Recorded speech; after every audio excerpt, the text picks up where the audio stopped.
하나님의 말씀은 사무엘상 10장 1절에서 16절입니다. 사무엘상 10장 1절. 이에 사무엘이 기름병을 가져다가 사울의 머리에 붓고 입맞추며 이르되 여호와께서 너게 기름을 부어사 그의 기업의 지도자로 삼지 아니하셨느냐.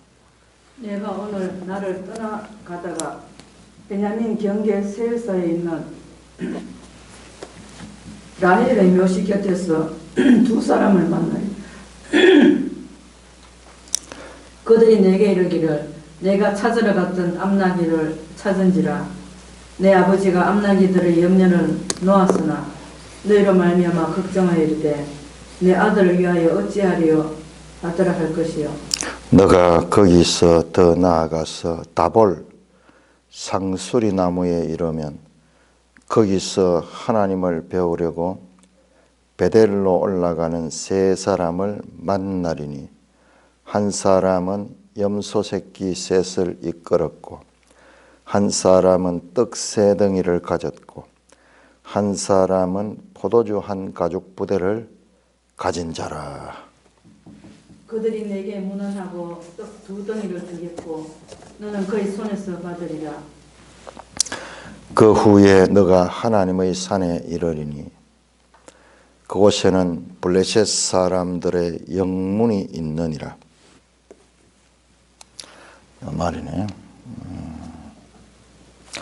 너가 거리로 가서 그 성읍으로 들어갈 때에 선지자의 무리가 산당에서부터 비파와 소고와 저와 수금을 앞세우고 애언하며 내려온 것을 만날 것이요. 내게는 여호와의 영이 크게 임하리니 너도 그들과 함께 예언을 하고 변하여 새 사람이 되리라. 이 징조가 너게 임하거든 너는 기회를 따라 행하라. 하나님이 너와 함께 하시느니라. 너는 나보다 앞서 길갈로 내려가라. 내가 내게로 내려가서 번제와 화목제를 드리리니 내가 내게 가서 내가 행할 것을 가르칠 때까지 7일 동안 기다리라. 그가 사무엘에게서 떠나려고 몸을 돌이킬 때 하나님이 새 마음을 주셨고 그날 그 징조도 다 응하니라. 그들이 산에 이를 때에 선지자의 무리가 그를 영접하고 하나님의 영이 사울에게 크게 임함으로 그가 그들 중에서 예언을 하니 전에 사울을 알던 모든 사람들이 사울이 선지자들과 함께 예언함을 보고 서로 이르되 기스의 아들에게 무슨 일이 일어났느냐 사울도 선지자들 중에 있느냐 하고 그곳에 어떤 사람은 말하여 이르되 그들의 아버지가 누구냐 한지라. 그러므로 속담이 되어 이르되 사울도 선지자들 중에 있느냐 하더라. 사울이 예언하기를 마치고 산당으로 가니라. 사울의 숙부가 사울과 그의 사안에게 이르되 너희가 어디로 갔더냐. 사울이 이르되 암나기를 찾다가 찾지 못하므로 사무엘에게 갔습나이다 하니 사울의 숙부가 이르되 청하노니 사무엘이 너에게 이런 말을 내게 말하라 하니라. 사울이 그의 숙부에게 말하되 그가 암나기들을 찾았다고 우리에게 분명히 말하더이다 하고 사무엘이 말하던 나라의 일은 말하지 아니하니라. 하나님 아버지 은혜를 감사합니다. 오늘 이 말씀을 통하여 우리에게 말씀하고 시간은 하나님의 뜻을 잘 깨닫게 하여 주시옵소서. 예수님 이름으로 감사하며 기도드리옵나이다. 아멘. 오늘 본문 내용은 별로 어려운 내용은 아니지만은 그러나 여기에 이해하는 게 쉽지 않아요. 이 본문 내용은 이해가 되게 그 말씀 전하는 사람 입장에서 듣는 사람 입장에서는 이게 별로 중요 안 한데요. 근데 이 배경을 아는데 참 힘이 들었어요. 정리가 됐습니다. 자, 이래 사무엘이 기름병을 가지다가 이제 사무엘이 사울을 기름 붓습니다. 기름을 붓는 것은 이스라엘에만 있는 하나의 전통이 아니고 고대 근동의 사람들은 그 나라들이 왕을 세울 때 그 기름을 부어 가지고 그렇게 세우는 것이 보편적인 그와 같은 왕을 세우는 의식입니다. 기름을 붓는다는 것은 이제 새로운 지위를 가졌다는 것입니다. 그냥 한 사람으로서, 평범한 한 사람으로서가 아니라 이제 나라의 왕으로서 새로운 지위를 갖게 됐음을 나타내는 상징적인 의식입니다.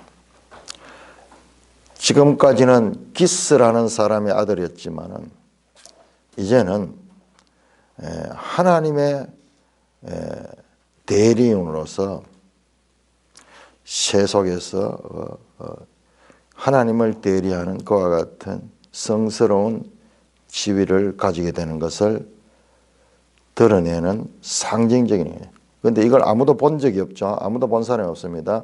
사환조차 못 봤어요.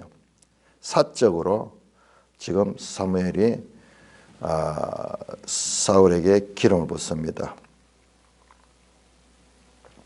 그러면서 여호와께서 너에게 기름을 부었다. 사무엘이 부었지만은 여호와께서 기름을 부어 주셨다. 그러니까는 사무엘은 지금 대행을 하고 있는 거죠. 그의 기업의 지도자로 삼지 않았느냐. 하나님 여호와의 기업이죠. 그는 이스라엘 백성의 왕으로 삼았다는 거죠. 왕으로 삼. 자, 이렇게 하나님이 너를 택해서 왕으로 삼았다 하는 것을 이렇게 개인적으로 이런 행위를 통해서 말씀합니다. 그러면서 그것 가지고도 부족하니까는 어떻게 하느냐? 앞으로 네가 곧 오늘 중으로 3가지 사건을 만나게 될 것인데 그 사건대로 이루어졌다 그러면은 하나님이 너를 왕으로 세웠다는 그 징조다. 그러니까는 너는 그 말씀을 믿고 블레셋과 사울하는 말이에요. 블레셋과 사울. 어디에 그 블레셋과 사울하는 이야기 나오는가? 5절에 보세요. 5절에. 이 부분이 참 어렵게 됐어요. 그 후에 네가 하나님의 산에 이르르니 그 매일성경 주석 보세요. 하나님의 산으로 번역되면 하나님의 기브아, 사울의 고향인 기브아를 가리킨다. 기브아예요. 기브아. 하나님의 산이라고 하는 것이 기브아입니다.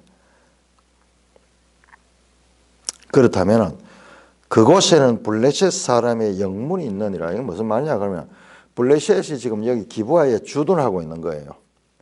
지금 상황이 이스라엘 백성이 자세히 살펴보면은 8장에서 우리도 왕을 세워달라고 그렇게 요구했던 것은 그냥이 아니고 지금 현재적으로 블레셋의 압제를 당하고 있었던 거예요. 현재적으로 블레셋이 들어와가지고 기브아에까지 여기에 기브아는 깊숙한 이스라엘 진영인데 이 베냐민 지파 땅까지 그러면 단 지파 땅은 말할 것도 없죠. 단은 사실상 여기 없죠.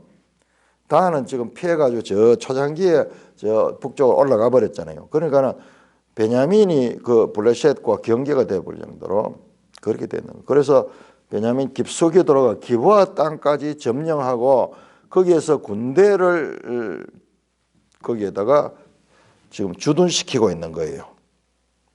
그러면서 가까이 있는 베냐민 지파를 지금 약탈하고 있는 거예요.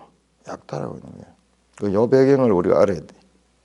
이스라엘 이 사람들이 그냥 왕을 세워달라는 거예요. 지금 저 적군은 왕을 끌고 와가지고 이와 같은 일을 행하고 있는데 우리도 왕을 세워달라고. 우리도 왕을 세워달라고. 아주 현실적이고 직접적인 것과 같은 배경이 있었다 하는 거죠. 자, 2절 내가 오늘 너를 떠나가다가 베냐민 경계 셀사에 있는 라헬의 묘실 곁에서 두 사람을 만날 것이다. 오늘의 이런 일을 만나게 될 거. 세 가지 일을 만나는데 그게 다 일어나거든. 내가 너에게 말한 것, 내가 너에게 기름 부은 이 사실이 바로 하나님의 뜻인 줄 믿고 하나님을 의지하고 이 블레셋 군대를 물리치라는 그 말이에요. 그 말이에요. 그런데 이 내용을 보면은 사울은 그렇게 하지 못하는 거예요. 그렇게 못하는 그 이야기예요. 그러니까는 왜 이렇게 왕을 세우는 일이 지금 계속 더뎌지고 있는 거예요. 그래서 매일성경 제목에 보면 하나님의 격려와 사울의 머뭇거림이라고 해요. 지금 그걸 믿지 못하는 거예요. 그래서 증거를 보여주는 거예요. 증거를 보여주는데 이제 첫째, 라헬의 묘실 끝에서 두 사람을 만나게 되는 이유. 베냐민 경계 셀사에 있는 라헬의 묘실. 자, 우리 보통 라헬의 묘실은 베들레헴에 있다고 생각하는데 에브랏, 베들레헴. 그런데 자세히 성경을 보면 에브랏 베들레헴으로 가는 길이에요. 베들레헴으로 가는 길에서 죽었어. 그래 여기가 아니야. 여기가 아니야. 여기가 아니고 지금 여기 나오잖아요. 정확하게 묘실이 나오잖아요. 베냐민 경계 셀사에 있는 라헬의 묘실이다. 베냐민 땅에 있어. 베냐민 땅에. 지금 저 베들레헴은 유다 땅이거든요. 그러니까는 경계 부분에 있어. 유다와 베냐민의 경계 부분. 그런데 왜 베들레헴으로 가냐? 그 길이 베들레헴으로 가는 길이야. 그래서 베들레헴에서 이래 올라오는 길이 있으면 이 산지기 때문에 길이 나 있는 곳으로만 통행을 하니까는 베들레헴 길이라고 그렇게 말했던 거예요. 그걸 또 왜 그렇게 했는가 모르겠어요. 이 정확한 위치는 지금 라헬의 묘실이 어디냐 하면 베냐민 경계 셀사예요. 셀사. 그런데 앞에서 룻기를 보시면요. 룻기 4장 11절에 이렇게 이스라엘 장로들이 이 나오미와 룻을 축복합니다. 그리고 보아스를 축복합니다. 너희가 그 이 라헬과 레와와 같은 이스라엘의 조상이 되는 복을 받기를 원한다 하는 그 축복이 나오죠. 우리 한번 찾아볼까요? 참 정교하게 되어 있어요. 그런데 우리가 그 뜻을 지금 다 알지 못해요. 자, 베들레헴 이야기가 사사기부터 계속 나왔어요. 자, 룻기 4장 11절이네요. 성문에 있는 모든 백성과 장로들이 이르되 우리가 증인이 되나니 여호와께서 내 집에 들어가는 여인으로, 그러니까 보아스의 집에 이제 이 여인이 들어가죠. 보아스와 결혼을 합니다. 내 집에 들어가는 여인으로 이스라엘 집을 세운 라헬과 레아 두 사람과 같게 하시고 너가 에브랏에서 유력하고 베들레헴에서 유명하게 하시기를 원한다. 나오죠? 에브랏이 베들레헴, 에브랏 곧 베들레헴 그렇게 나오거든요. 같은 이름이에요. 근데 내가 지금 이거 연구 중인데 에브랏 하는 게 이게 에브라임 하는 말과 같아요. 에브랏 하면 에브라티 하는 에브라티 에브라임 사람이라는 뜻이 그 속에 들어있어요. 또 그게 왜 베들레헴에 에브랏이 나오는가? 잠깐, 이건 사람 이름인 것 같아요. 사람 이름인데 사람 이름은 에브라임이잖아요. 에브라임도 사람 이름인데 정확하게 알 수 없습니다. 잠깐 계속 성경에 보면 미가서도 그렇고 베들레헴 곧 에브랏 또는 에브랏 곧 베들레헴 항상 이름이 같이 나옵니다.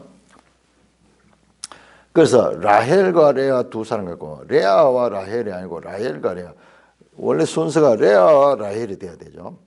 그런데 순서가 바뀌어가지고 라헬과 레아 두 사람 갖게 하시고, 그러니까는 이게 지금 라헬과 연관이 있는 거예요. 이 룻기도 이 베들레헴과 연관되어 있기 때문에 라헬과 연관되어 있고, 지금 여기 또 라헬의 묘실이 나오는데 사무엘상 10장 10장 이건 이제 베냐민 경계의 셀사에 있는 라헬의 묘시라 그렇게 되어 있어요. 지금 한번 생각해 보세요. 우리는 그냥 이 성경을 이야기로 읽고 있거든요. 아니 이게 왜 하나님 말씀이 돼? 그냥 이스라엘 그 조상들 이야기인데. 어떻게 한번 생각해 보면요. 우리가 스스로 우리 생각을 해 보면은 좀 황당할 때가 있어요. 근데 이스라엘 사람들 입장에서 자기 나라들 이야기야. 자기 나라 조상에 대한 이야기야. 라헬은 누구냐 그러면요.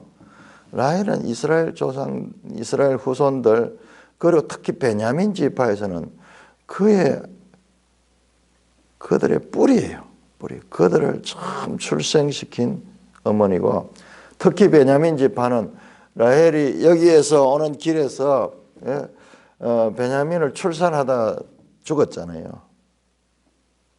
그러니까는 이 라헬에 대한 숭배가 많으니까 우리 조상들을 숭배하죠. 우리는 그 여자 조상 숭배하는 건 없는 것 같아요.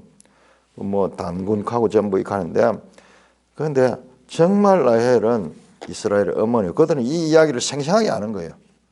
생생하게 아는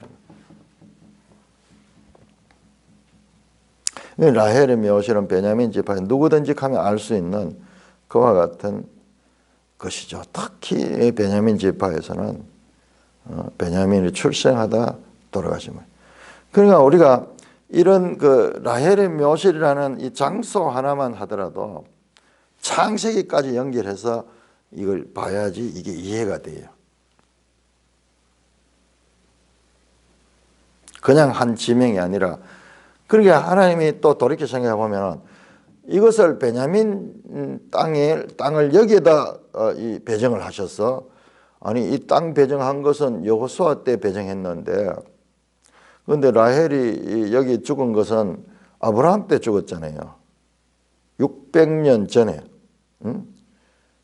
500~600년 전에 일어난 사건인데, 그런데 이스라엘 12지파의 땅을 분배할 적에 이 라헬의 묘실이 있는 곳에 베냐민 지파를 분배했다는 건 참 놀랍잖아요. 놀랍잖아요. 그냥 무작위로 했는 것이 아니라 하는 거예요. 그러니까 제가 계속 그냥 성경 지명을, 이 성경 지리를 자세히 연구해 보면은 이 지리 속에 엄청난 메시지가 들어있다는 거예요. 탁 베냐민 지파는 땅이 또 작고 이렇게 옆으로 길쭉하게 이렇게 돼 있는데, 중요한 자리 위치가 에브라임과 그리고 유다 지파를 연결하는 그 중요한 자리예요. 그런데 과거에 사사기 후반에서 이들이 엄청난 악을 저질렀다가 멸족 위기를 당했던 참 문제 많은 지파예요. 문제 많은 지파. 그런데 베냐민 지파 그러면 사도 바울이잖아요. 사도 바울이 나는 베냐민 지파다. 참 알 수가 없어요. 베냐민 출생 때부터 어머니가 죽으면서 출생했던 참 아픈 손가락, 야곱의 아픈 손가락이에요. 우리 창세기 후반전에서 요셉은 없어졌고, 야곱은 죽었다고 알고 있고, 나중에 베냐민을 그 애굽 땅으로 보내려 할 때 이 아를 못 보내잖아요. 이 라헬의 소생들에 대한 야곱의 안타까움, 그 안타까움 말로 할 수 없는 거예요. 그 베냐민 지파예요. 자, 거기에서 두 사람을 만나게 될 것이다. 그리고 그러면 그 사람들이 네가 아버지가 잃어버린 암낙이 찾으러 왔었잖아. 그런데 그거는 염려를 놔라. 내 아들을 위하여 어찌하랴. 자, 네 아버지가 암낙이들의 염려는, 네 아버지가 암낙이들의 염려는 놓았으나, 무슨 말이냐? 네 암낙이는 찾았다. 네 아버지는 암낙이를 찾으라고 네를 보냈지만은, 그러나 암낙이 때문에 염려하지 않는다. 암낙이는 찾았다. 그러나 너희로 말미암아 걱정이 내 아들을 위하여 어찌하려 하더라 할 것이야. 이게 뭔 말이냐 그러면은 이제 한 기스의 아들이 아니라 그 이스라엘의 왕이 되니까는 그런 개인적인 그런 관계는 이제 끊어지는 거죠. 끊어지는 거예요. 그 아들이 나라의 왕이 되어버리면은 한 개인의 아들이 아니잖아요. 뒤에 보면은 이 사무엘의 아들이 돼요. 사무엘의 아들. 선지자들이 엘리야 선지자와 엘리사 선지자 보면은 엘리사가 내 아버지여 하는 표현, 내 아버지여 그런 표현을 많이 하는데 그런 관계네요. 이제 육적인 아버지와의 혈육의 관계는 끊어지고 이제 새로운 그 영적인 세속적으로는 이스라엘 나라의 왕으로서 그리고 선지자 사무엘의 지도를 받는 그 아들로서 이래야 될 것이다. 그 말이에요. 네가 거기서 더 나가서 이제 그런 것을 만나고 그 다음에 다볼 상수리 나무에 이르면은 이것도 이제 자기 집으로 가는 길에 있는 곳이에요. 하나님을 배우려고 베델로 올라가는 세 사람을 만날 것이다. 베델도 이 베냐민 지파 땅에 있을 거예요. 우리 지도 한번 볼까요? 지도 148쪽. 지도를 자꾸 봐야 돼요. 그렇네요. 자, 149쪽 보시면은 베냐민 지파 땅이 나오는데 베델이 이거 그리고 여기에 많이 나오는 미스바도 베냐민 땅이에요. 그러니까 베냐민 땅이 여기에 크기는 작아도 아주 중요한 그와 같은 요지. 그야말로 이스라엘 남북을 가르는데 그 요지로 있네요. 미스바도 있고 베델도 베냐민 땅이고 라마, 기브온,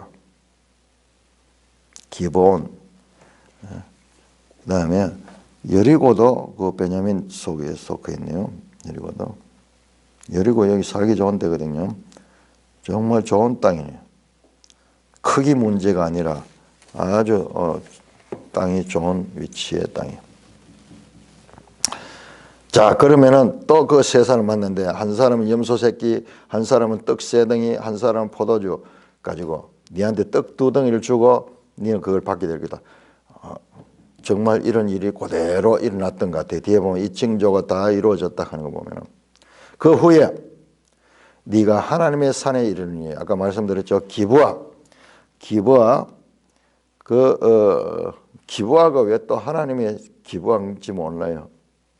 역설입니다. 왜? 이 기브아의 사람이 얼마나 악했어요. 사사기에 보면은 그 기브아 사람들이 그 에브라임에 살고 있는 그 레윈이 첩을 데리고 돌아가다가 여기에서 유숙하는데 그 밤에 와가지고 이 사람들을 유린하고 그 첩을 죽게 만들어서 그렇게 악한 짓을 했던 그 지역이죠. 그게 왜 하나님의 산이라고 말하는지 모르겠어요. 참 아이러니예요. 아이러니. 그러니까 우리 하나님이 누구신가 사무엘상을 통해서 하나님은 자유한 분이에요. 우리 생각에는 있을 수 없는 일이야.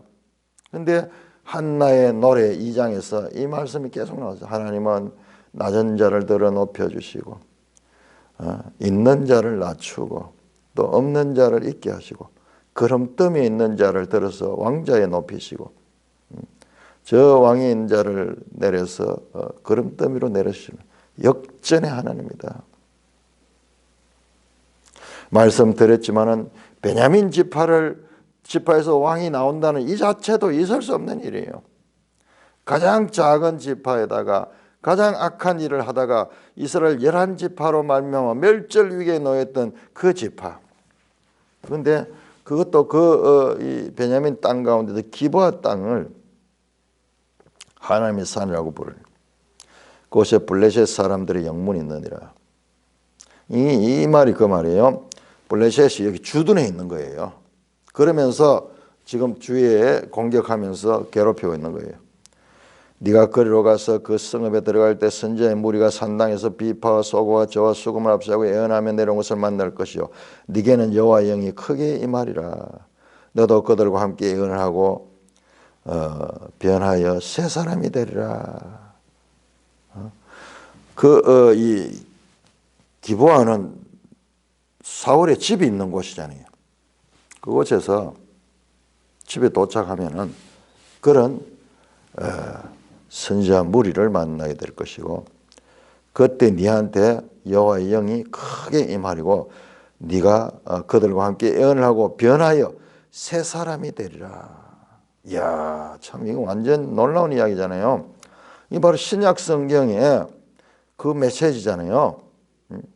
성령이 임하여 새 사람이 되는, 오순절 성령이 임하서 사람들이 새 사람이 되는 것처럼. 그런데 여기서 새 사람이라는 단어는 새롭다 하는 건 하다시거든요.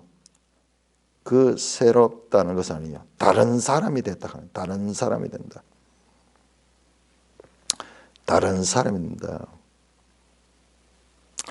이시 아헤르, 이시 아헤르. 지금까지 사람, 뭐 같은 비슷한 뜻이에요. 새 사람이나 다른 사람이나 지금까지 너와 다른 사람이 네가 될 것이다.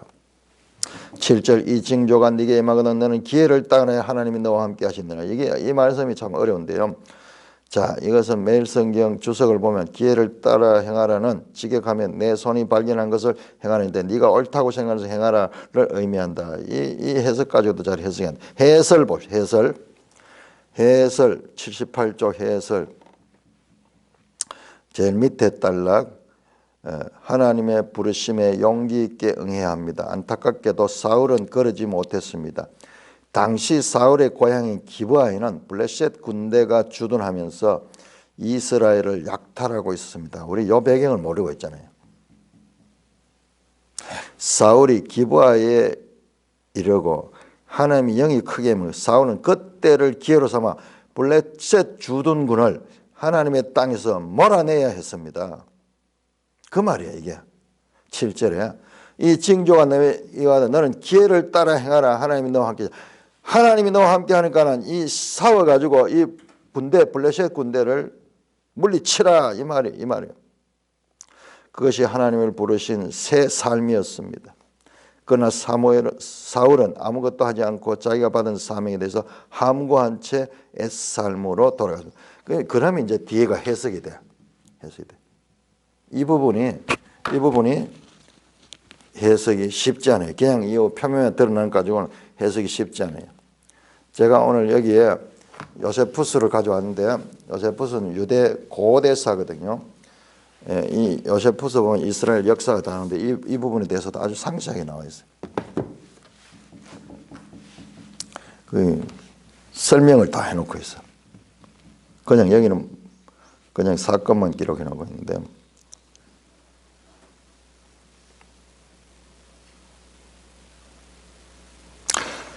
그러니까 이 성령이 여호와의 영이 임하면은 네가 이제 새로운 능력을 받는 사람이 되니까는 하나님 함께 하시니까는 싸워라 그래. 싸워라. 그 다음에 말씀 8절 너는 나보다 앞서 길갈로 내려가서 내가 네게로 내려가서 번제와 화목제를 드리니 내가 네게 가서 네가 행할 것을 가르쳐가 7일 동안 기다려라. 이게 무슨 말인지 지금 전혀 이해가 안 돼요. 이게 지금 무슨 내용인지 뒤에 가야지 나와요. 뒤에 가야 나와요. 자, 이 7절 8절이 이래 이어져야 되는데 왜 그러나 그러면은 사울이 이 말에 순종하지 않았던 거예요. 그렇기 때문에 이게 지금 사무엘의 말만 나오고 행동이 없어요. 그러니까는 우리가 이 일이 지금 이루어지지 않는 거예요. 9절 그가 사무엘에게서 떠나 몸을 돌이킬 때 하나님이 새 마음을 주셨고, 자, 이 말씀을 듣고 이제 사무엘을 떠났는데 하나님이 새 마음을 주셨다. 이것도 다른 마음이에요. 새 마음. 레브 아헤트 다른 마음을 줬다. 또 새 마음과 뭐 같은 거예요. 같은 그 새 영, 새 마음을 주고 이게 새 언약 때 나오는 단어가 지금 여기 나오는 거예요. 성경에서 가장 중요한 메시지가 새 언약이거든요. 새 언약. 이 에스겔 36장 25절 너에게 새 마음을 주고 새 영을 너에게 주겠다. 너에게 새 영을 줘서 너희가 새 마음을 받게 하겠다. 지금 그 말이잖아요. 하나님의 영이 임해가지고 새 사람이 되고 그리고 마음도 새로운 마음이 되는 거예요.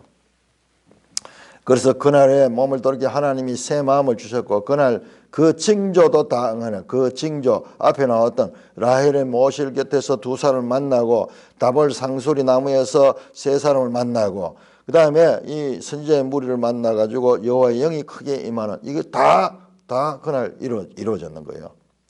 그러면은 어떻게 되느냐? 사울은 하나님의 그 영을 힘입어 가지고 이 블레셋과 싸우러 가야 되는데 하나님의 영이 사울에게 크게 임함으로 그들 중에 애언까지 했어요. 그래서 전에 사울을 알던 모든 사람이 사울이 선지자들과 함께 애언을 보게 되어 기스의 아들에게 무슨 일? 사울도 선지자 중에 있느냐? 완전히 다른 사람이 되어버리잖아요. 이 기스 아들이 맞느냐? 사울에게 과연 어떤 일이 일어났느냐? 놀라운 변화가 일어났어요.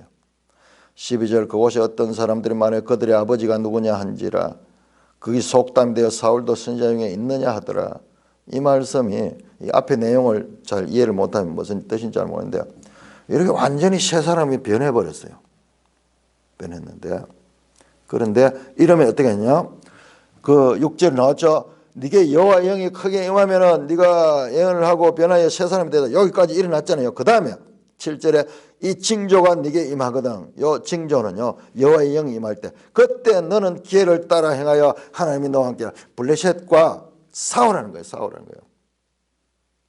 그래서 그 블레셋 군대를 쫓아내라 그 말인데 사울이 예언하기를 마치고 산당으로 갔다. 블레셋과 싸우지 않고 오히려 산당으로 갔습니다.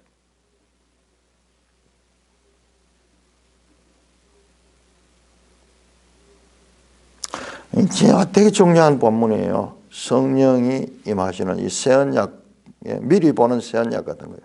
그러면 성령이 임하면 새 마음이 되고 그다음에 능력을 입어가지고 저 블레셋 군대를 쫓아낼 수 있는 그런 능력을 하나님이 주신다는 거예요.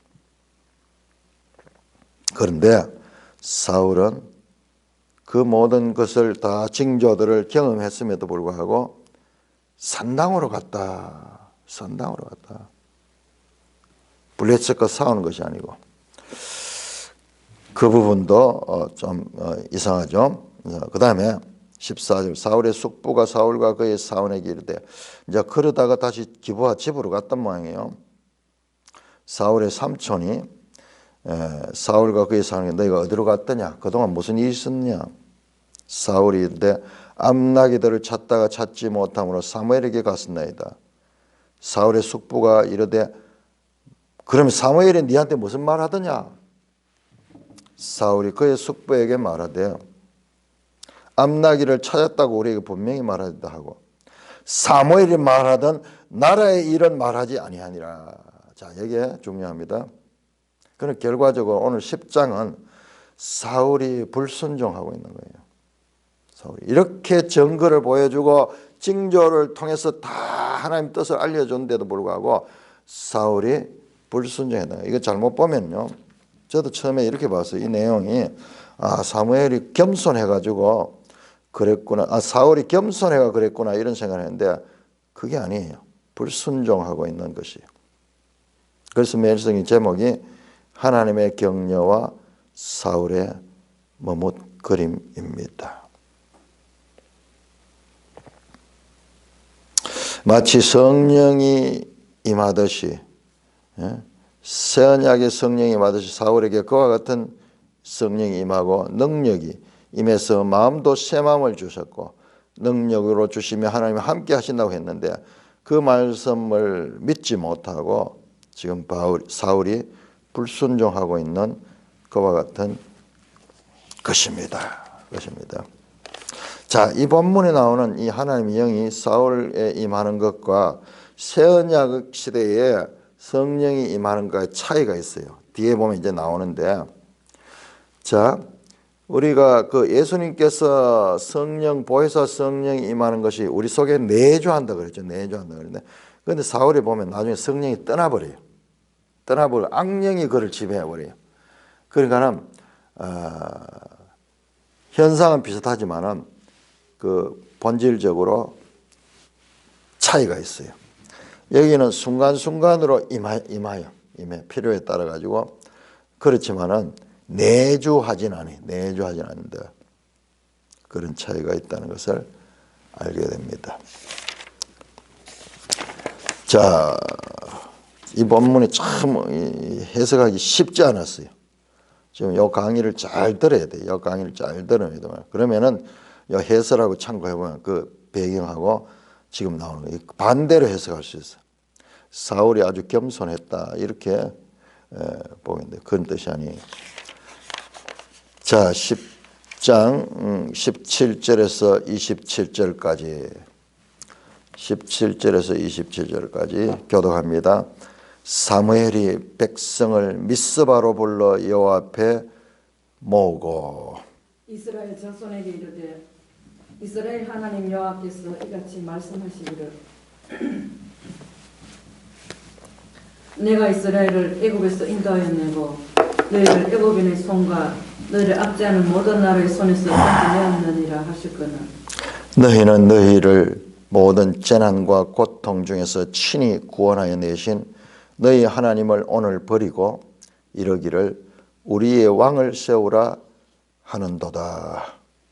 그런즉 이제 너희 지파대로 1000명씩 여호와 앞에 나오라 하고 사무엘이 이에 이스라엘 모든 지파를 가까이 오게 하였더니 베냐민 지파가 뽑혔고 베냐민 지파를 그들의 가족별로 가까이 오게 하였더니 마드레이 가족이 뽑혔고 그 중에서 기스의 아들 사울이 뽑혔으나 그를 찾아도 찾지 못한지라. 그러므로 그들이 또 여호와께 묻되 그 사람이 여기 왔나이까?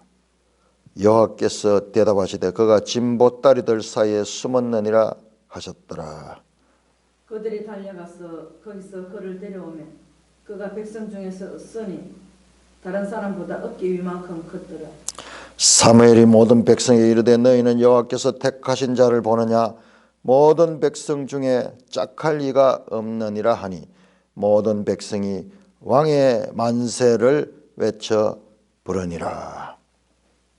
사무엘이 나라의 제도를 백성에게 말하고 책에 기록하여 여호와 앞에 두고 모든 백성을 각기 집으로 보내니 사울도 기브와 자기 집으로 갈 때 마음이 하나님께 감동된 유력한 자들과 함께 갔느니라. 어떤 불량배는 이르되 이 사람이 어떻게 우리를 구원하겠느냐 하고 멸시하며 예물을 바치지 아니했으나 그는 잠잠하였더라. 자, 이 말씀도 계속 이어집니다. 그 말씀의 제목 보세요. 왕정의 위태로운 출범. 이 제목이 맞아요. 우리 그냥 읽어가지고는 이 뜻을 알 수 없어요. 자세히 살펴보면은 자, 사무엘이 백성을 미스바로 다 불러가지고 이 미스바는 사사기 때부터 아주 중요한 도시였더라고요. 여기서 다 항상 총회를 할 때는 여기서 하더라고요. 미스바의 부흥 그런 말씀도 있죠. 이 앞에서도 나왔죠. 사무엘이 미스바에서 회개하는 그와 같은 이스라엘 총회를 불러가지고 회개하는 일도 미스바에서 있었죠. 다시 미스바의 사람들 다 못 왔습니다. 하나님께서 출애굽할 때부터 애굽인의 손과 너희를 앞지는 모든 나라의 손에서 너희를 건져냈다. 18절이죠. 애굽인의 손, 모든 나라의 손, 여호와의 손, 블레셋의 손 이런 표현이 많이 나오죠. 아담 스미스가 말했던 보이지 않는 손 하는 말이 바로 이 성경에서 특히 사무엘상에서 나오는 것 같아요. 너희는 너희를 모든 재난과 고통 중에서 친히 구해내신 너희 하나님을 오늘 버리고 이르기를 우리의 왕을 세우라 하는도다. 백성들이 왕을 세워달라 그랬잖아요. 그래서 이제 왕을 세운다 그랬어. 왕을 세운다. 그런데 너희가 그 구하는 자체가 잘못됐다 하는 거예요. 하나님이 지금까지 모든 것을 다 인도해 주신데도 불구하고 반역적인 백성들을 향하여 그들의 잘못된 요구를 상기시키면서 그들의 말을 들어줍니다. 그런데 이 왕은요, 그렇다고 해서 하나님 완전히 떠나는 왕이 될 수가 없어요. 이스라엘 왕은 하나님의 대리인으로서의 왕으로서 그 위치를 가지게 됩니다. 그런즉 이제 너희 지파대로 1000명씩 여호와 앞에 나오라 하고 1000명씩 12지파에 1000명씩 뽑았습니다. 그 다음에 그 가운데서 제비를 뽑았는 것 같아요. 또 왕을 지금 뽑는 거예요. 왕을 뽑는 거예요. 베냐민 지파가 뽑혔고, 베냐민 지파의 가족별로 오기 때문에 마드리의 가족이 뽑고, 베냐민 지파 안에도 여러 가족들이 있죠. 그 다음에 그 중에서도 기스의 아들 사울이 뽑혔다. 그를 찾아도 찾지 못한지라. 어떤 왕을 뽑는 과정이요, 모든 사람들이 보는 앞에서 투명하게 절차를 진행했습니다. 사울은 지금까지 개인적으로 이렇게 징조를 주고 사울이 이야기를 하고 그와 같은 이 상징적인 행위를 했지만은 받아들이지 않았잖아요. 그런데 이제 공식적으로 이렇게 뽑혔어요. 그런데 사울이 없어. 22절 그러므로 그들이 또 여호와께 묻되 그 사람이 여기 왔나이까? 여호와께 대답하시되 그가 진보 따르서 여호와께 물었어. 여기 못 찾아. 사람들이 숨어 있는 거예요. 그들이 달려가서 그를 데려오며 그가 백성 중에 서니 다른 사람보다 어깨만큼은 컸더라. 계속 이 말씀이 사울을 소개할 때마다 나오는데 9장 2절에 처음 등장할 때 나왔고 지금 여기서 또 등장하고 있습니다. 그만큼 사울의 외모가 출중했던 것 같아요. 나중에 사무엘은요, 하나는 외모보다도 그 마음을 본다 하는 이야기가 나오는 것도 이 사울과 연관이 있어요. 그러면서 사무엘이 말합니다. 모든 백성이 너희는 여호와께서 택하신 자를 보냐 모든 백성 중에 짝할 리가 없느니라 하니 모든 백성이 왕의 만세를 외쳐보니라. 이렇게 해서 사울이 이스라엘 모든 지파에서 왕으로 선출이 되는 거예요. 그러니까 이 제비 뽑기를 해서 이 제비 뽑기 자체가 하나님의 사람이 제비를 뽑으나 이를 이루어 가시는 분은 하나님이다. 그 뜻을 그대로 잠언에 나오는 그 말씀대로 그렇게 믿고 그를 왕으로 세웠습니다.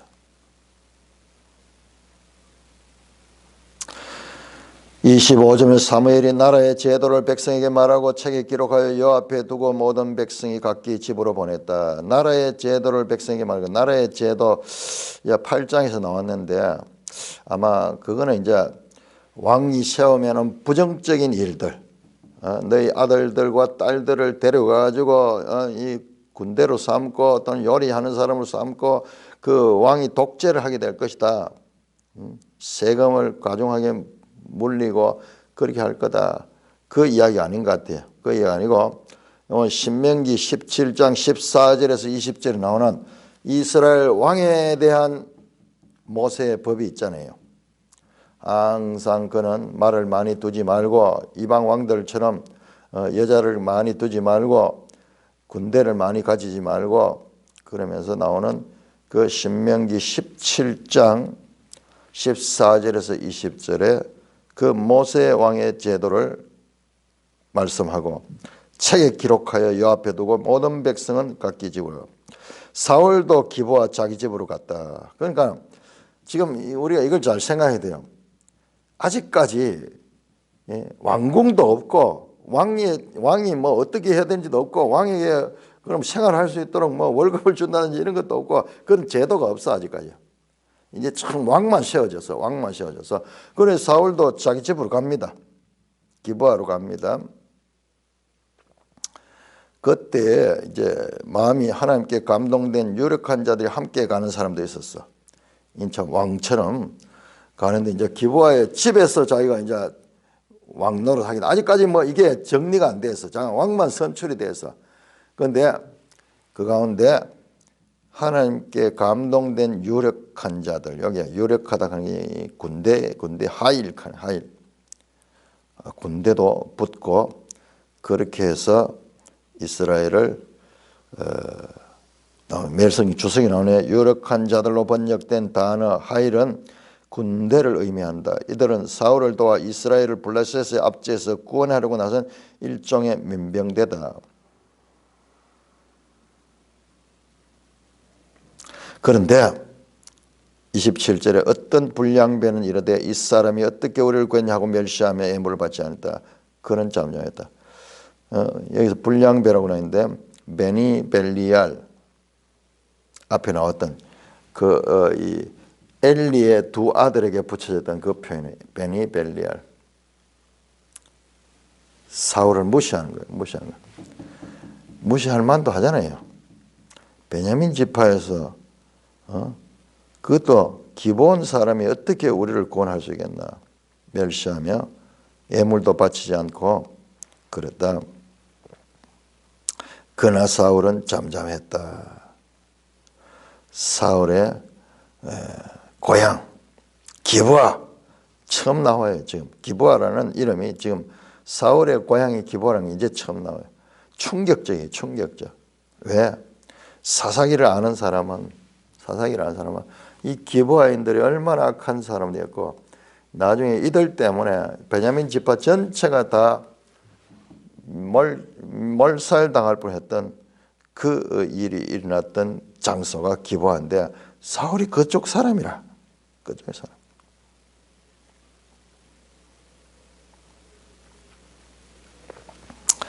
자, 이렇게 사울이 왕으로 세워졌지만은 그를 지지한 사람들도 있지만은 그를 지지 않는 사람들도 있었다.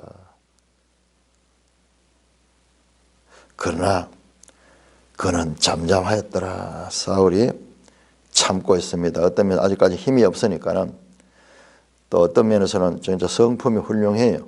겸손하고 훌륭하며 정치인들은 대적자에 대해서 인정을 해줘야 되죠. 그런 모습을 보여주고 있습니다. 아직까지 왕이 됐지만은 왕으로 공포되었지만은 왕으로서의 능력과 지지를 올바르게 받고 있지는 않은 상태입니다. 그러나 그것이 이제 어떤 사건을 통해서 이제 11장에 보면은 이 전쟁을 통해 가지고 왕권을 이제 확실하게 이제 가지게 되는 내용이 11장에 나온 겁니다. 요 10장이 그냥 읽으면은 뭐 그렇게 크게 중요하거나 그런 것도 아니지만은 그러나 요 내용을 바로 이해하는데 참 힘이 들었어요. 배경을 잘 보셔야 돼요.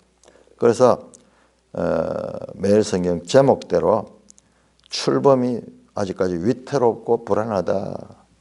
그리고 사울이 왕으로서 계속 머뭇거리고 그리고 하나님을 신뢰하지 못하고 있는 그 사울의 모습이 나오는 것을 봐야 돼. 잘못하면은 사울이 되게 겸손하게 막 이러겠다 이러면 보기 쉬운데 그게 아니에요. 자, 이와 같은 출발은 나중에 사울의 위태로운 왕위를 예상하게 하는 그와 같은 시작이기도 하다는 것을 우리는 알 수 있습니다. 우리는 이 내용을 다 알기 때문에 찬송가 595장입니다.